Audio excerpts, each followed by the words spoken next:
हाय बच्चों, कैसे हो आप सब। उम्मीद करता हूँ बहुत अच्छे होंगे।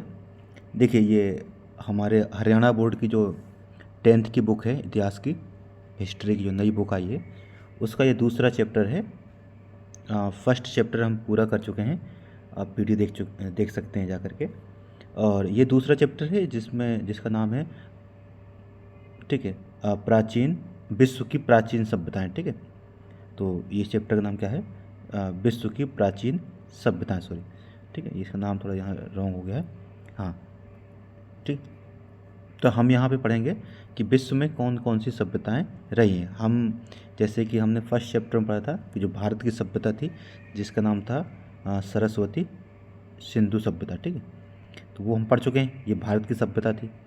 ठीक है, सिंधु सरस्वती सभ्यता। ठीक है, तो हमें ये पढ़ना है कि जो भारत की सभ्यता जब थी, उस समय विश्व में और कौन कौन सी सभ्यताएं थी। आइए तो इसके बारे में चर्चा करते हैं यहाँ पर। ठीक है, देखिए, थोड़ा सा बता देते हैं कि सभ्यता क्या होती है। सभ्यता कैसे बनती है? सभ्यता का मतलब होता है कोई समाज। वहाँ कोई समाज होगी, यानी जो जनसंख्या होगी, और जब जनसंख्या होगी तो समाज होगा। और जब समाज होगा तो वहाँ कोई ना कोई राजनीति होगी, यानी कोई ना कोई सरकार, कोई ना कोई राजा या कुछ कोई सिस्टम होगा। कोई सिस्टम होगा तो अब जब जनसंख्या होगी तो उनका कोई ना कोई आर्थिक, यानी कि इकोनॉमिक्स एक्टिविटी भी होगी। व्यापार होगा, कृषि होगी, या कुछ भी मतलब होता होगा, ताकि उनकी आय का कुछ ना कुछ साधन हो। और जब ये होगा तो वहाँ पे कोई ना कोई संस्कृति भी होगी, सांस्कृतिक चीज़ें भी होंगे, त्यौहार होंगे, रीति रिवाज होंगे, ये सारी चीज़ें। इन सब चीज़ों को एक साथ करने से बनती है हमारी कोई ना कोई सभ्यता। ठीक है, तो आइए प्राचीन समय में कितनी सभ्यताएं थीं थोड़ा सा समझते हैं। तो देखो, पूरे अगर दुनिया में देखें तो ये आप देख पा रहे हैं, ये पूरा मैप है विश्व का। ये है नॉर्थ अमेरिका, और ये आप देख पा रहे हैं यहाँ पे साउथ अमेरिका। ये यूरोप है, और ये एशिया, और ये है अफ्रीका। ठीक है, और अगर देखें तो इसमें यहाँ पर कितनी सभ्यताएं थी, तो देखते हैं। सबसे अगर हम बात करें नॉर्थ अमेरिका में, तो नॉर्थ अमेरिका में यहाँ पर अब देखें तो ये जो एरिया है मैक्सिको का, यहाँ पर एक सभ्यता थी, इसको कहते हैं माया सभ्यता। क्या कहते थे? माया सभ्यता। ठीक है, इसके नीचे आएंगे साउथ अमेरिका में, यानी दक्षिण अमेरिका में। यहाँ पर एक जो दक्षिण अमेरिका है, यहाँ पे एक सभ्यता थी जिसको कहते हैं इंका सभ्यता। ठीक है, इंका की सभ्यता कह सकते हैं। ठीक है, अगर हम बात करें थोड़ा अफ्रीका में, अफ्रीका में यहाँ एक देश है इजिप्ट, जिसको मिस्र कहते हैं, उसी के नाम पर पड़ा है यहाँ पे मिस्र की सभ्यता। ठीक है, मिस्र की सभ्यता।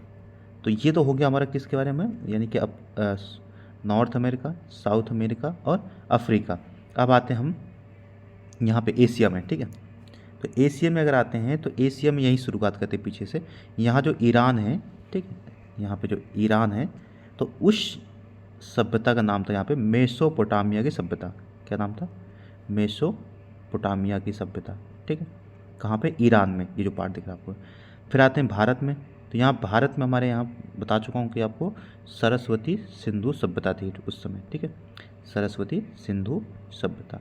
थोड़ा यहाँ पे आएंगे चीन में, तो यहाँ पे चीन की सभ्यता थी। ठीक है, चाइना की सभ्यता, वांगो नदी बहती है यहाँ पे, वांगो नदी के किनारे ये सभ्यता। ठीक है, ठीक है, ये सभी सभ्यताएं किसी न किसी नदी के किनारे विकसित हुई हैं। नदी के किनारे क्यों? क्योंकि नदियों से व्यापार करना, ठीक, आसान होता था। नदी के किनारे पानी वगैरह रहता था, जहाँ से पानी की दिक्कत नहीं होती थी। ठीक है, तीसरा, नदी जहाँ बहती है वहाँ आसपास जो मिट्टी होती है वो काफ़ी अच्छी उपजाऊ होती है, और उपजाऊ होती है तो वहाँ पे खेती करना आसान होता है। तो ये सारे कारण थे कि सारी सारी सभ्यताएं नदियों के किनारे ही विकसित हुई हैं। ठीक है, अब आइए एक एक करके थोड़ा सा समझते हैं।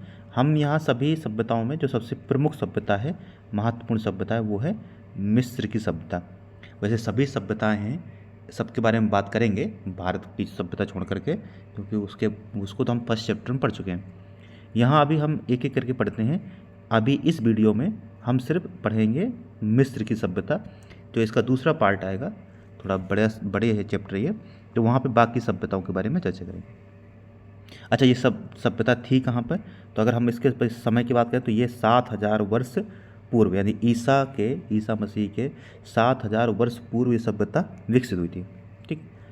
अच्छा, ये मैं बता था ये सभी जो सभ्यताएं हैं वो नदियों के किनारे विकसित हुई हैं।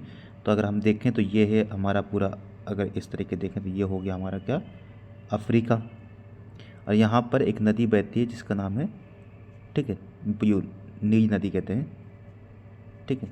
तो ये नदी बहती है, यहाँ पर ये सभ्यता विकसित हुई थी। कहाँ पे? मिस्र में, ठीक है।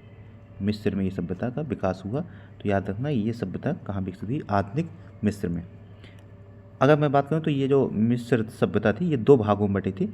एक को हम कहते हैं तो उत्तरी मिस्र की सभ्यता और नीचे दक्षिणी मिस्र की सभ्यता। शुरुआत में जो उत्तरी मिस्र था उसकी राजधानी जो थी, ठीक है, वो थी बूटो। क्या राजधानी थी? बूटो। और इनका जो चिन्ह होता था, राजकीय चिन्ह होता था, वो था मधुमक्खी।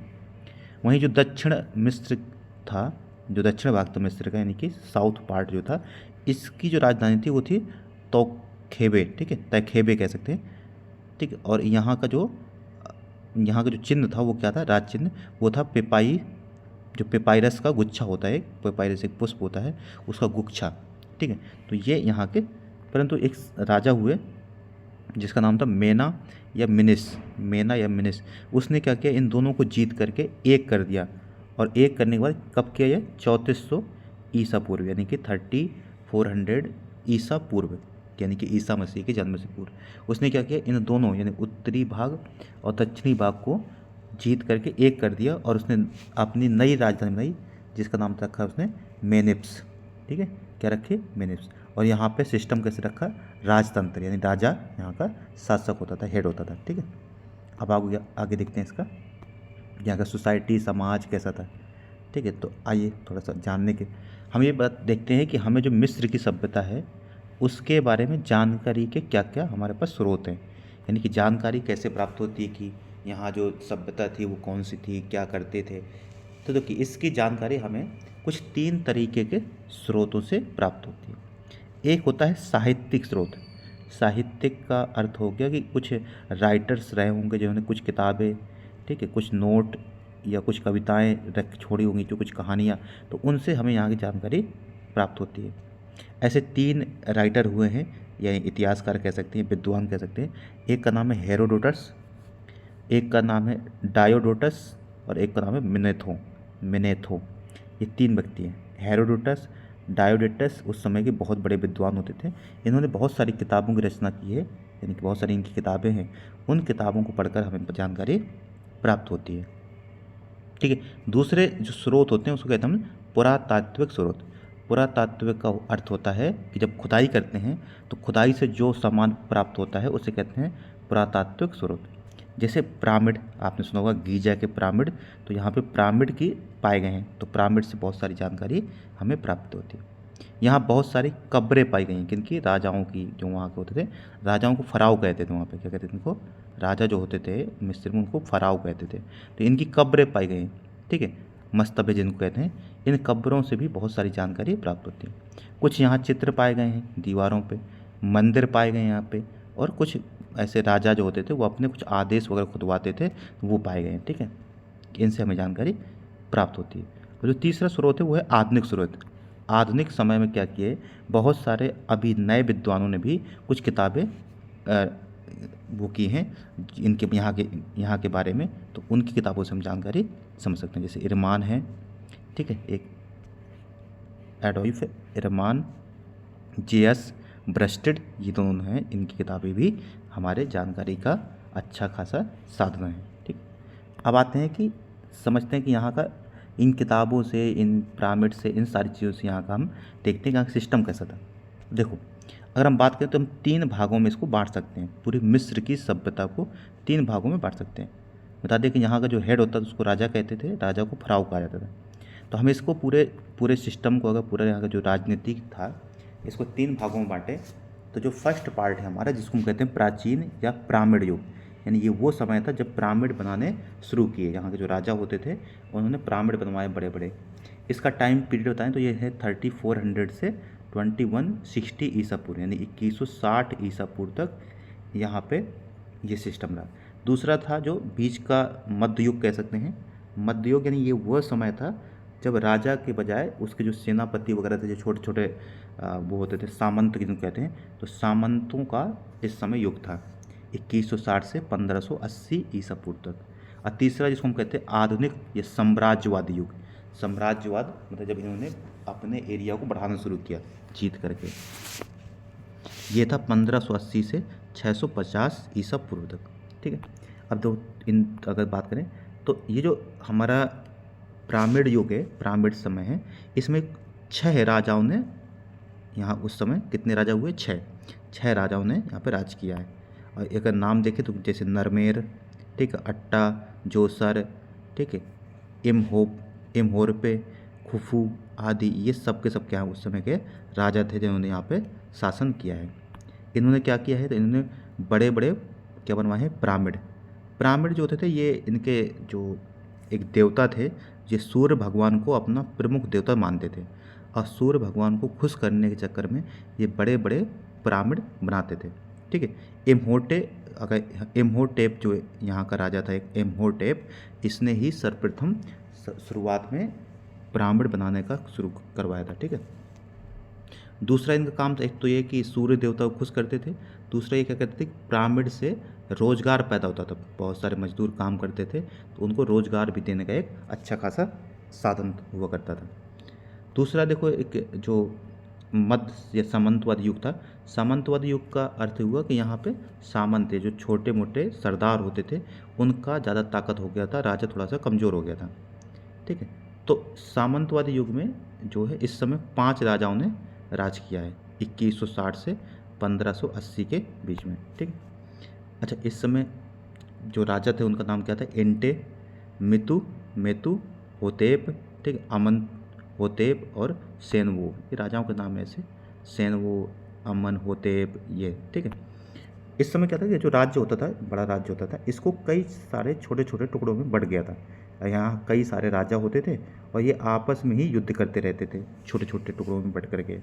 ठीक है, यानी ये समय जो था ये काफ़ी अशांति का था, यानी कि यहाँ पे राजा आपस में झगड़ा करते रहते थे, जिससे यहाँ पे जो समृद्धि थी, जो विकास था, वो रुक गया था, जनता बड़ा परेशान थी, महंगाई बढ़ चुकी थी। ठीक है, इस समय जो जैसे इस समय बनाते थे पिरामिड, इस समय उन्हें मकबरों का, यानी कि जो राजा मर जाते थे उनको दफनाकर उनके ऊपर एक कब्र बनाने का काम शुरू हुआ। यानी कि इस समय ये मकबरे सिस्टम, तो मकबरा जो बनाने की पद्धति थी वो शुरू हुई, यानी कि राजाओं के मरने के बाद उनकी कब्रों पे बड़े बड़े वो बना देते थे निशान। ठीक है, जैसे हुमायूं का मकबरा सुना हुआ ना भारत में, उसी टाइप से। ठीक, अब बात करते हैं तीसरा जो आधुनिक युग था 1580 से 650 ईसा पूर्व तक, जिससे ये इस समय 18 राजाओं ने शासन किया है। ठीक है, और जो शुरुआत मानी जाती है वो अमेनहोटेप द्वारा मानी जाती है। ये बहुत ही अच्छा समय था, शांति का समय था, सुख का समय था, इस समय देश में काफ़ी तरक्की की। ठीक है, और सिकंदर इसी समय का एक शासन था, सिकंदर महान जिसको कहते हैं, वो इसी समय राजा था। ठीक है, सिकंदर की मौत के बाद यहाँ का जो राजा बना वो कौन बना? टॉलेमी। ठीक, और शासन किया था, ये एक इम्पोर्टेंट बात समझ सकते हैं। ठीक है, अब आइए आगे आगे देखते हैं हम। ठीक है, अब यहाँ का देखते हैं कि यहाँ का प्रशासन कैसा था, यानी कि एक तो हमने देखा कि यहाँ राजनीति कैसी थी, अब प्रशासन कैसा था, तो बात कर सकते हैं कि यहाँ पे 3-4 पार्ट होते थे। एक तो होता था फराओ, यानी कि राजा पूरे सिस्टम का। ठीक है, अगर प्रशासन की बात करें तो यहाँ पे क्या होता है, एक तो होता था राजा, यानी कि जो फराव होता था, तो राजा यहाँ का मेन होता था, हेड होता था, जो सबसे ताकतवर होता था, और ये अपने मन का काम करता है, यानी स्वेच्छाचारी का मतलब क्या हुआ कि ये अपने बहुत ही अपने मन से सारा काम करता था। राजा की मदद करने को उसका मंत्री होता था, जिसको वजीर कहते थे। तीसरा जो पार्ट था वो था सेना, सेना होती थी राजा की। याद रखना कि शुरुआत में तो इनके पास स्थायी सेना नहीं थी, यानी कि ऐसे जो गांव के किसान वगैरह होते थे उनको ज़रूरत पड़ने पर ही उनको मतलब सैनिक बना करके युद्ध करते थे, और फिर वो अपने अपने गांव जा कर के खेती किसानी करते थे। बट बाद के समय में फिर क्या हुआ कि इन्होंने स्थायी सेना भी रखी। तीसरा होता था परिषद, जैसे मंत्री परिषद होती ना, वैसे ही परिषद होती थी, जिसमें जो वहाँ के बुजुर्ग और ठीक है बुजुर्ग दरबारी होते थे वो बैठते थे और राजा को क्या करते थे, सजेशन देते थे कि क्या करना चाहिए क्या नहीं करना चाहिए। ये था राजा के बाद इन जो पूरा एक देश हो गया, जैसे वहाँ पे फिर वो देश में राजा होता था, वजीर होता था, सेना होती थी, और दरबारी यानी परिषद होती थी। ठीक है, उसके नीचे क्या होते थे, फिर इसके नीचे जैसे पूरे देश को हम कई सारे स्टेट में बांट देते हैं, स्टेट राज्य में, तो उन राज्यों को कहते थे प्रांत। ठीक है, तो पूरे देश में एक कुछ क्या होते थे, प्रांत। तो ठीक है, और इन्होंने क्या कहा था कि यहाँ पे जो प्रांत होते थे, जो स्टेट होते थे, उनका नाम रखा क्या है इन्होंने, नोम। प्रांत को क्या कहते थे, ये नोम कहते थे। और जो यहाँ का हेड होता था इस, ठीक है, जैसे आज हर स्टेट का चीफ मिनिस्टर होता है, मुख्यमंत्री, वैसे क्या होता था यहाँ का उसको कहते थे नामार्क। क्या कहते थे, नामार्क। ठीक है, और फिर जैसे एक तो हो गया देश, देश के अंदर हो गया राज्य, राज्य के अंदर होते थे गांव छोटे छोटे। ठीक है, तो वहाँ पर भी गांव का जो शासन था वो कौन देखते थे, सामंत, है ना। सामंत जो छोटे सरदार होते थे वो गांव का प्रशासन देखते थे। इनका काम क्या था, टैक्स वगैरह, टैक्स इकट्ठा करना। ठीक है, और उस टैक्स को राजा को भेजना। ठीक है, अगर कोई छोटी मोटी सिपाही वगैरह रखते थे अपने पास, ताकि जो वहाँ के शांति व्यवस्था, कोई चोरी वगैरह ये सब ना हो पाए, तो छोटी मोटी सेना भी रखते थे। ठीक है, तीसरा था न्याय व्यवस्था। न्याय में जो राजा होता था वो क्या होता था, फराओ जो था वो न्यायाधीश होता था। और यहाँ पे एक चीज़ और अच्छी बात थी कि यहाँ पे जो मुकदमा होता था वो रिटन में होता था। रिटन में होता था, यानी कि मुकदमा 3 दिन तक मुकदमा होता था। 3 दिन तक कोर्ट में, जैसे आज कोर्ट होता ना, वैसे ही कोर्ट में राजा के सामने पेश होता था जो मुजरिम होता था। फिर उसको अपने सबूत रखने होते थे, और इन सब को सुनकर राजा 3 दिन में क्या करता था, इसका जो भी निर्णय होता था वो करता था। ठीक है, इसमें सज़ा भी बहुत कठोर थी, मृत्यु दंड देते थे, यानी मौत की सज़ा। ठीक है, या फिर पूरी ज़िंदगी भर का आजीवन कारावास, या फिर कोई शरीर के अंग भंग कर देते थे। अंग भंग का अर्थ हुआ कि हाथ काट दिया, आँख वो कर दी, इस तरीके से। और कभी कभी तो देश को बाहर ही इनको भेज देते, ऐसे जिन्होंने कोई अपराध किया होता था। यानी कह सकते हैं कि यहाँ का जो न्याय सिस्टम था वो काफ़ी मजबूत था। ठीक है, अब आते हैं कि यहाँ की अर्थव्यवस्था क्या थी, कमाई का जरिया क्या था। तो देखो, कमाई का कुछ 4 जरिया थे जो हमेशा होते हैं। एक तो खेती किसानी करते थे, जौ, गेहूँ, कपास, इन सब की, खजूर, अंजीर, अंगूर, इन सब की खेती करते थे। और यहाँ पे अच्छी खासी सिंचाई की व्यवस्था थी, यानी नहरों का विकास भी काफ़ी ज़्यादा था, नहरें हुआ करती थी, सिंचाई। ठीक है, तीसरा था पशु, ये पशुओं को रखते थे, भेड़, गाय, बकरी, मुर्गी, बंदर, इन सबको रखते थे। तीसरा था उद्योग धंधे। ठीक है, यानी कि यहाँ पे वही मूर्ति बनाने का काम होता था, बर्तन बनाने का काम होता था। ठीक है, और गहने, आभूषण बनाते थे, ये सब। ठीक है, और जो नेक्स्ट था वो था व्यापार। व्यापार में ये भारत से भी व्यापार करते थे। ठीक है, भारत से, चाइना से, जो आसपास की सभ्यताएं थी वहाँ से ये व्यापार भी करते थे। ठीक है, अब आते हैं यहाँ का संस्कृति और धर्म कैसा था।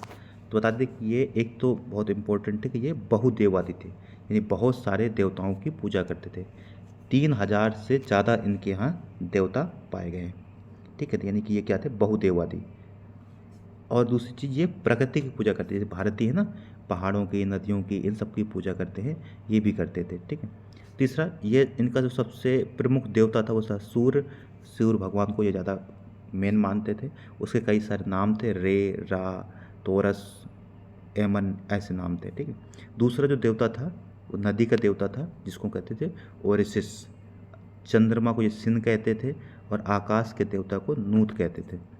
एक बात यहाँ पे और थी कि जो राजा होते थे, जो प्रमुख व्यक्ति होते थे, उनके मरने पर उनको मम्मी में दफनाया जाता था। मम्मी जानते हो ना, कि एक विशेष प्रकार का ऐसे रसायन होता है, उसको ऊपर से पोत देते हैं, फिर उसको कपड़े में बांध करके रख दिया जाता है। शायद ये ऐसा मानते थे कि ये जो मम्मी में राजा हैं वो भविष्य में कभी जिंदा हो जाएंगे। ठीक है, तो ये यहाँ का क्या था, पूरा धर्म था। अब हम ये समझते हैं कि यहाँ से हमें जो मिस्र की सभ्यता के बारे में सब कुछ जानकारी हो गई। अब बस ये समझते हैं कि मिस्र की सभ्यता ने हमें दिया क्या। देखो, बहुत सारी चीज़ें मिस्र की सभ्यता से बाद में दुनिया को प्राप्त हुई। एक तो जो आज 365 दिन का हम एक 1 ईयर मानते हैं ना, पूरा एक वर्ष जो होता है वो 365 दिन कहाँ से आए, यहीं से आए, मिस्र की सभ्यता से। दूसरा, एक वर्ष का जो कैलेंडर होता है 365 दिन का, वो भी इन्होंने ही बनाया था। ठीक है, दूसरा, जो सूर्य घड़ी होती है और पानी से बनी घड़ी, ऐसे पानी रहता, भरा रहता था, उस पानी से टपकता रहता था पानी, और ये 24 घंटे तक पानी उस तरीके से निशान बने होते थे, कितने घंटे में कितना पानी बाहर टपक जाएगा। तो ये दोनों भी इन्हीं के समय बनाई गई। यहाँ पे बहुत सारी औषधि विज्ञान, यानी कि मेडिसन के बारे में भी जानकारी प्राप्त होती है। 600 बीमारियों की दवाओं के बारे में यहाँ पे जानकारी प्राप्त हुई हमें। ठीक है, दूसरा, ये एक देवता को, एक भगवान को मानते थे। और आपने देखो कि मम्मी बना करके उसको पूरी तरीके से कवर कर देते थे, यानी ये विज्ञान के बारे में भी काफ़ी जानकारी रखते थे। ठीक है, तो कह सकते हैं कि ये सारी बातें हमने देखी मिस्र की सभ्यता के बारे में। अब हम दूसरी जो सभ्यता पढ़ेंगे वो है मेसोपोटामिया।